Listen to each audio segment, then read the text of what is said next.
Bagi kalian yang masih bingung, di pilkada serentak nanti akan memilih calon bupati dan wakil bupati siapa?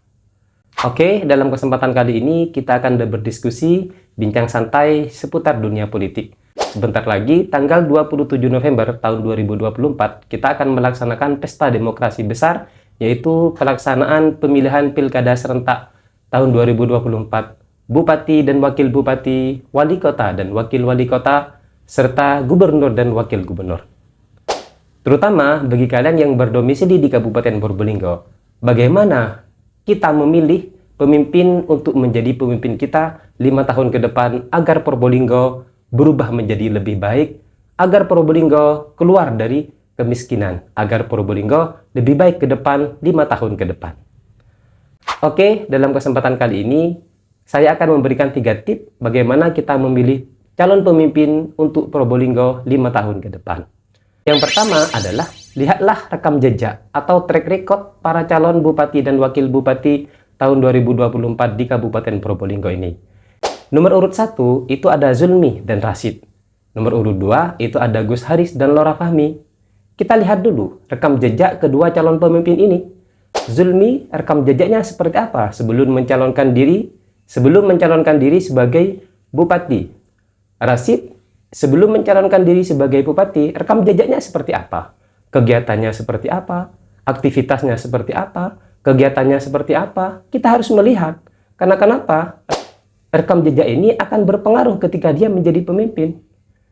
Tidak mungkin dia akan jauh berbeda ketika dia sebelum menjadi pemimpin dan ketika dia sudah menjadi pemimpin. Lihatlah dulu, rekam jejaknya nomor 1 ini seperti apa? Zulmi dan Rashid. Calon yang kedua adalah Gus Haris dan Lora Fahmi. Gus Haris, rekam jejaknya seperti apa? Aktivitasnya seperti apa? Kegiatannya seperti apa? Begitu juga dengan Lora Fahmi. Sebelum beliau mencalonkan diri sebagai wakil bupati, kegiatannya seperti apa? Rekam jejaknya seperti apa? Kita sebagai pemilih, sebagai warga Probolinggo, kita ingin Probolinggo ini menjadi lebih baik. Karena saat ini Probolinggo menjadi 5 kabupaten termiskin yang ada di Jawa Timur. Bagaimana cara keluar dari kemiskinan ini? Tentunya kita harus memiliki pemimpin yang memiliki latar belakang rekam jejak yang baik. Zulmi dan Rashid seperti apa? Apakah baik? Gus Haris dan Lora Fahmi insya Allah lebih baik dan lebih sahih. Tip yang kedua adalah, lihatlah latar belakang pendidikan dari kedua calon ini. Zulmi dan Rashid pendidikannya seperti apa? Baik dari tingkat dasar, menengah, atas, sampai sarjana. Sekolahnya di mana, kuliahnya di mana, kegiatan organisasinya apa saja. Begitu juga wakilnya Rashid, seperti apa kegiatan sehari-harinya, pendidikannya seperti apa. Apakah dia kuliah S1, SMA-nya di mana, SMP-nya di mana, apakah dia mengenyam pendidikan pesantren, agamanya baik. Kita harus mengetahui. Tapi nomor urut 2, kita sudah pasti tahu, beliau itu adalah seorang Gus, salah satu putra pengasuh Pondok Pesantren Zainul Hasan Genggung. Insya Allah kita tidak ragu, secara pendidikan agama, beliau insya Allah sangat baik. Begitu juga dengan Lora Fahmi, latar belakang pendidikannya insya Allah baik dan sahih. Kenapa? Beliau seorang hafid, penghafal Al-Quran, mendidik santri, seorang sarjana. Apalagi Gus Haris, seorang dokter. Insya Allah nomor 2 lebih baik ketimbang nomor 1 dari segi latar belakang pendidikan. Tip yang ketiga, lihatlah latar belakang keluarganya. Lihatlah latar belakang lingkungannya. Lihatlah latar belakang teman dan kerabat-kerabatnya.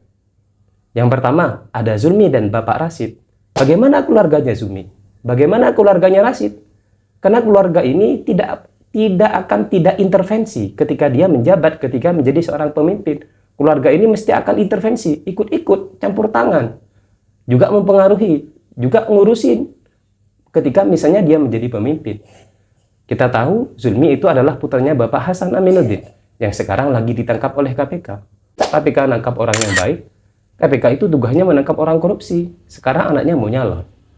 Bapak Rashid, latar belakangnya seperti apa? Dia seorang pembisnis pupuk yang banyak menyelewengkan subsidi pupuk yang seharusnya nyampe kepada para petani. Latar belakang nomor urut 2, beliau Gus Haris, salah satu cucu pendiri Pondok Pesantren Zainul Hasan Genggung. Beliau seorang sarjana, beliau seorang dokter. Begitu juga Lora Fahmi. Beliau seorang sarjana, beliau seorang hafid, salah satu pengasuh Pondok Pesantren Nurul Jadid Paiton Probolinggo. Dari latar belakang, kita harus cerdas, kita harus sadar latar belakang keluarga ini akan mempengaruhi calon pemimpin kita. Ketika dia menjadi bupati atau wakil bupati di Kabupaten Probolinggo, keluarganya mesti akan mempengaruhi terhadap wawasan, ide, kepemimpinan, bagaimana dia berkoordinasi, bagaimana dia berkomunikasi. Oleh karena itu, ayo teman-teman warga Probolinggo, kita bersama-sama melek dan sadar siapa yang pantas, yang cocok untuk menjadi bupati dan wakil bupati di Kabupaten Probolinggo 5 tahun ke depan. Kita lihat dari track record rekam jejaknya, kita lihat dari latar belakang keluarganya, kita lihat dari pengalaman serta aktivitasnya sebelum menjadi calon bupati dan wakil bupati. Jangan lupa untuk coblos nomor 2 Probolinggo Sae. Terima kasih, semoga bermanfaat. Jangan lupa like, subscribe, dan share. Sae.